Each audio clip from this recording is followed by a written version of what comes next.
Assalamualaikum warahmatullahi wabarakatuh. Alhamdulillahi rabbil alamin. Segala puji hanya milik Allah semata.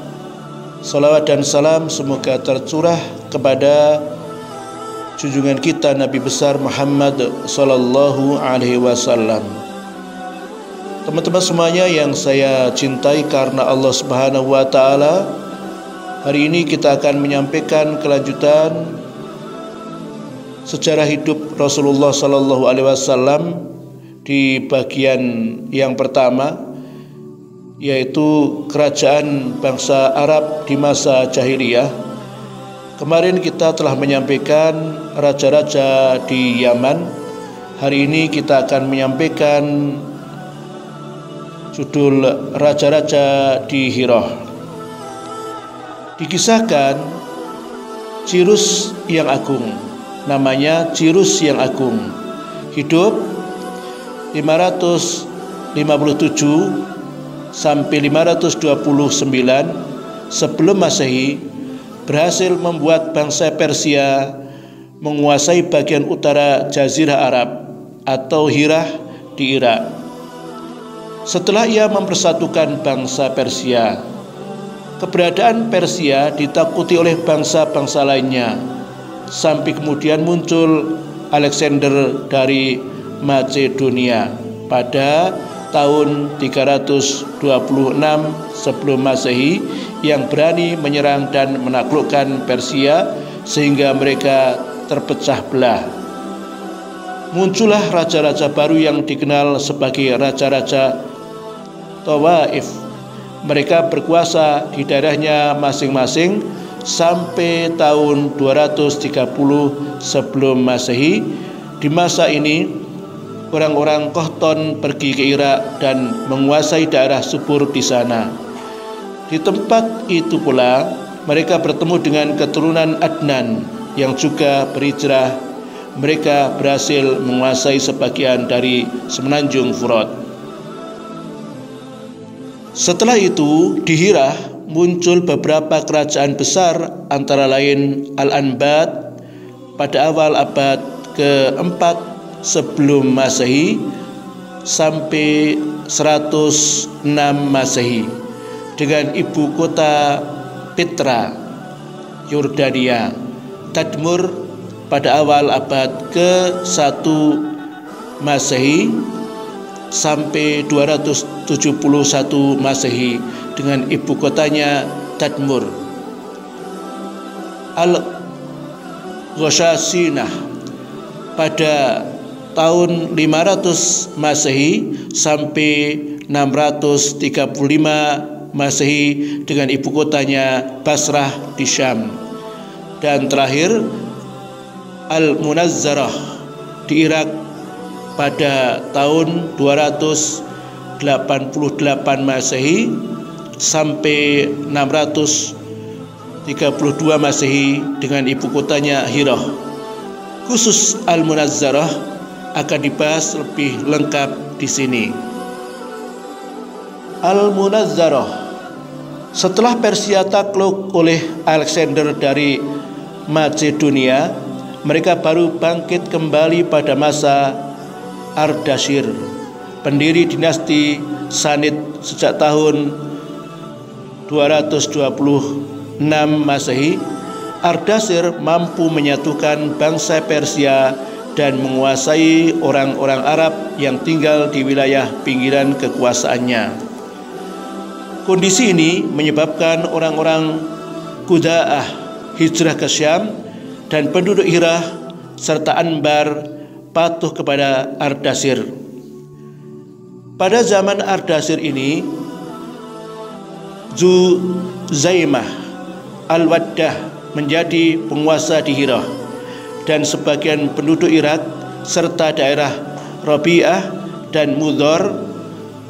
Zuzaimah wafat pada tahun 268 Masehi dan diganti Amr bin Adi bin Nasir Al-Lahmi. Ini mengawali era kekuasaan dinasti Lahmi pada masa Kisra Sabur bin Ardashir. Beberapa raja dari kalangan Lahmi tetap berkuasa setelah itu di Hirah hingga tiba masa kekuasaan Kubat bin Fairuz di Persia. Pada masa itu ada orang yang sangat berpengaruh, meskipun bukan raja. Ia bernama Mazdak, yang mengajak orang bergaya hidup permisif. Banyak orang yang terpengaruh terhadap Kubas dan dari Persia. Kubas mengirim utusan kepada Raja Hirah, yaitu Al-Munzir bin Ma'us Sama, mengajaknya untuk mengikuti ajaran Mazdak. Namun Al-Munzir menolak ajakan itu sehingga Kubas mengucilkannya. Kubas lalu mengangkat Al-Haris bin Amr bin Hijr Al-Kindi sebagai pengganti Al-Munzir. Setelah dia menerima ajakan Kubas untuk menerapkan gaya hidup yang diciptakan oleh Mazdak. Masa kekuasaan Kubas berakhir dan diganti oleh Kisra Anushirwan yang sangat membenci gaya hidup permisif. Dia membunuh Mazdak dan pengikutnya serta mengangkat kembali Al-Munzir sebagai penguasa di Hirah. Sebenarnya Al-Haris bin Amr meminta jabatan tersebut, tetapi tidak dikabulkan oleh Kisra Anushirwan.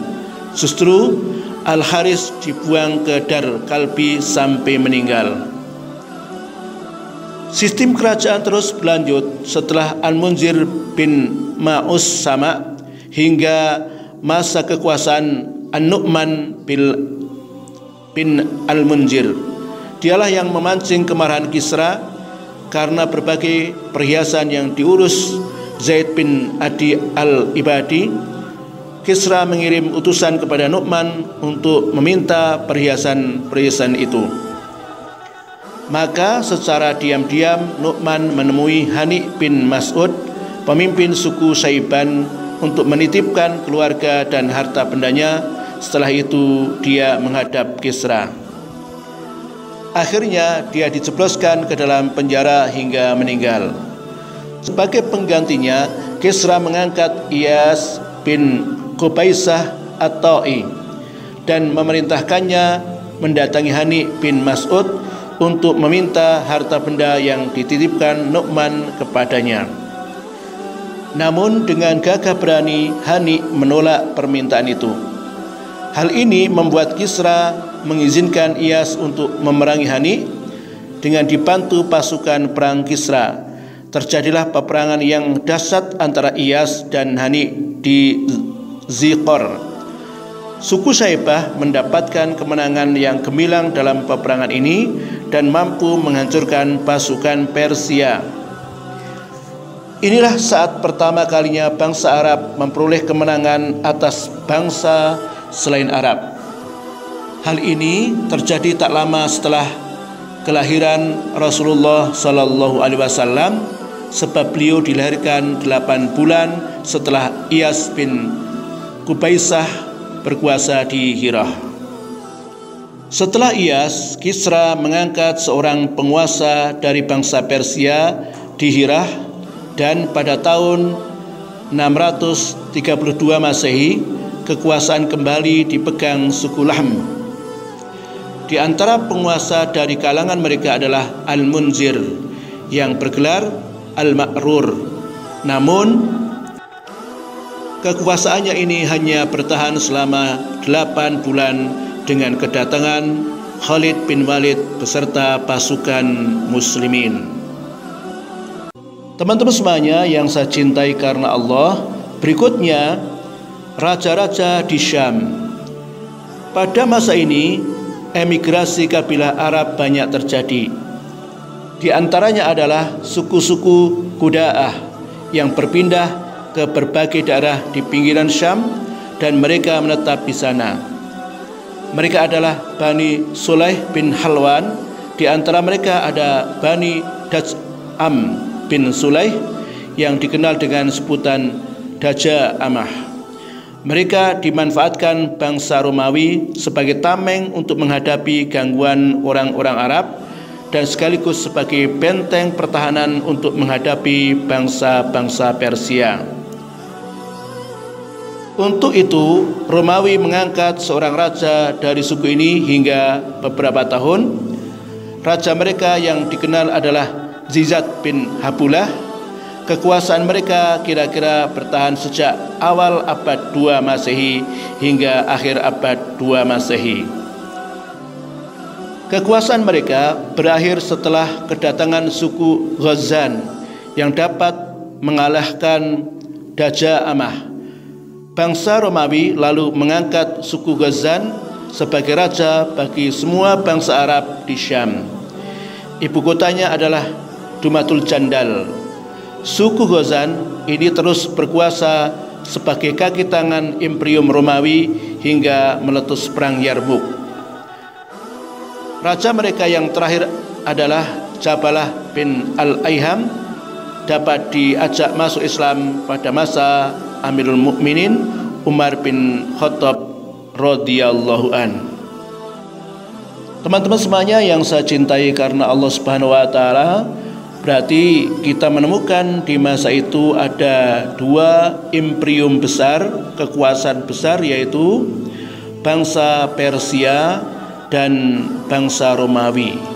Artinya sudah ada sejak dulu, yaitu negara adidaya yang sangat berkuasa, yaitu dua negara, Persia dan Romawi, dan mereka juga mempunyai kaki tangan membawai beberapa negara-negara atau wilayah kecil.